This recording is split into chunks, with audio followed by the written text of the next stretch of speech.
நிறைய கேள்விகளை விஜயதாரணியும் ஜவஹர்லையும் எழுப்பியிருக்கிறாங்க.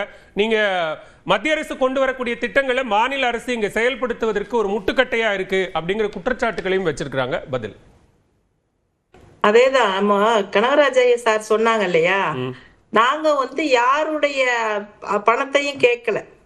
இந்த மாநிலத்திற்கு உரிமையான மக்களுக்கு உரிமைப்பட்ட தொகையை செயற்படுத்திக்கிறது ஒன்றிய அரசாங்கத்தினுடைய கடமை. அத நீங்க எங்க மக்கள் ஓட்டு போட மாட்டாங்க உங்களுக்கு, அதனால கொடுக்க கூடாது. நீங்க இந்திய ஏத்துக்கிற மாட்டீங்க, அதனால இப்ப கல்வி உதவி தொகை தரமாட்டோம்.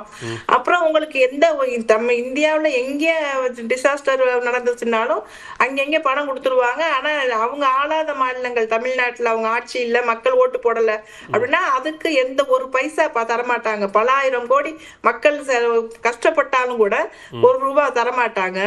அப்போ நீங்க உங்களுக்கு அடிமையாக இருந்து நாங்க எங்களுடைய உரிமைகள் எல்லாம் விட்டு கொடுத்துட்டு நாங்க இதெல்லாம் வாங்கணும் அப்படின்னு சொல்லி இவங்க 2 பேரும் சொல்றாங்களா அப்படின்னு தான் எனக்கு தெரியல. நீங்க அது அடிமை அப்படிங்கிற வார்த்தையை பயன்படுத்துறீங்க, அவங்க இணக்கம் அப்படின்னு சொல்றாங்க. அது அல்ல, இணக்கம் கிடையாது. நீங்க என்னுடைய உரிமையை தர மாட்டீங்கன்னா அதுக்கு பேரு அடிமைத்தனம் தான். நான் காலில் விழுந்தா தருவேன் அப்படின்னா அதுக்கு பேர் என்னங்க?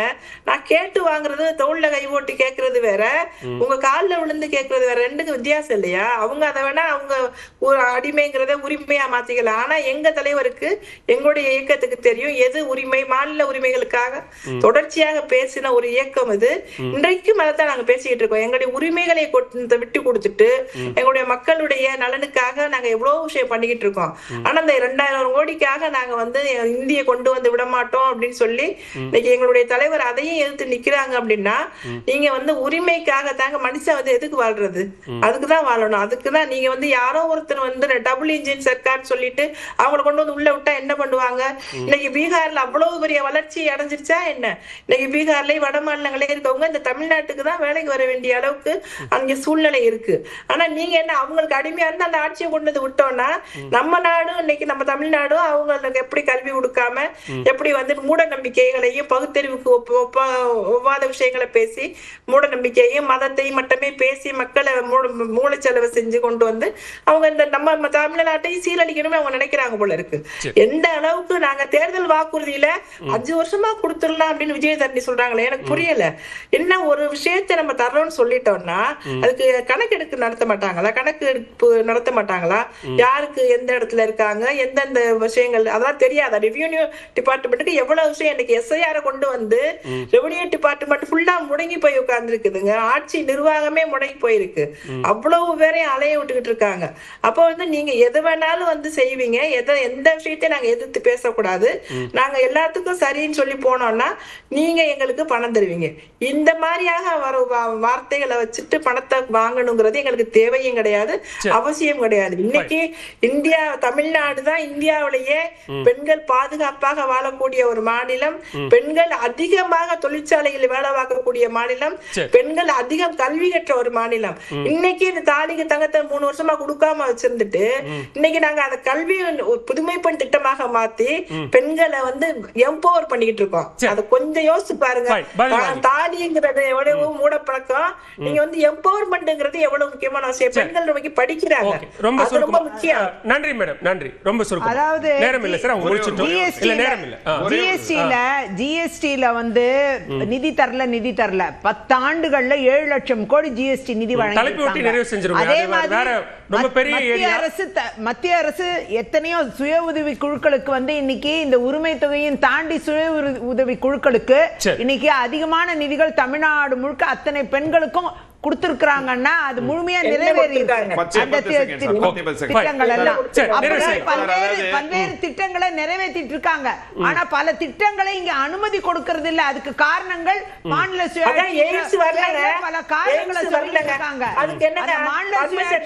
காரணங்கள் ஒரு நாளும் ஸ்க்ரூட்டினி நிக்காது. மக்களுக்கு சென்றடைய வேண்டியதுக்கு தடப்படக்கூடாது. அது சென்றடைய விடணும். அதுக்கு பதில் சொல்லிருந்தாங்க. பெண்களுக்கு பல்வேறு திட்டங்களை கொண்டு வந்து அப்புறம் அது வர்க்க முடியும். தமிழகத்தில் இருக்கக்கூடிய பெண்களுடைய முன்னேற்றத்தை அதாவது அடித்தளமிட்டது அதிமுக. இது எல்லாம் இந்த ஆட்சியில வந்தது இல்ல. 7 முறை 32 வருடங்கள் ஆட்சி அதிமுக.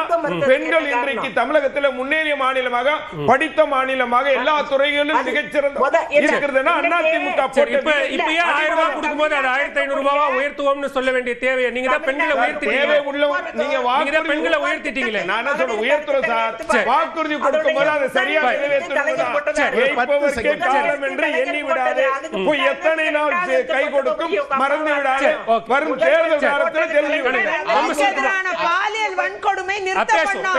போதைப் பொருள் புழக்கத்தை நிறுத்தணும். டாஸ்மாக நிறுத்தணும். குஜராத் பத்தி சொல்லுவாங்க. ஒரே ஒரு விஷயம் தான், பேசுவோம் மேடம், பேசுவோம். அப்படியே பேசிட்டு இருக்க முடியாது. 30/9/2019 நன்றி திருமதி செல்மா. 30/9/2019 திரு எடப்பாடி பழனிசாமி அவர்கள் முதலமைச்சராக பிரதமருக்கு ஒரு கடிதம் எழுதியிருக்கிறார். அப்ப PM ஸ்ரீ எல்லாம் இல்ல. சர்வ சிக்ஷா அபியானம், ராஷ்டிரிய மத்தியம் சிக்ஷா அபியான் 2 திட்டம் இருந்தது. இது ரெண்டுலயும் எங்களுக்கு 3000 கோடி பாக்கி வச்சிருக்கீங்கிறது உட்பட 7000 கோடி ரொம்ப நாளா தெரியும் நினைக்கிறேன். சமஸ்கிருத பல்கலைக்கழகம் கடந்த திமுக காங்கிரஸ் ஆட்சி காலத்தில் தான் 12 பல்கலைக்கழகம் திறக்கப்பட்டது. நேரம் தாண்டிட்டோம். எல்லா சப்ஜெக்டையும் நம்ம சேர்த்து பேசிட்டு முடியாது. இந்த அமர்வில் பங்கேற்ற கருத்துக்களை முன்வைத்த விருந்தினர்கள் ஐவரின் வருகைக்கும் கருத்து பகிர்வுக்கும் நன்றி. இது சொல்லதிகாரம், உண்மையின் முகம், உங்களின் குரல். மாபெரும் வெற்றி.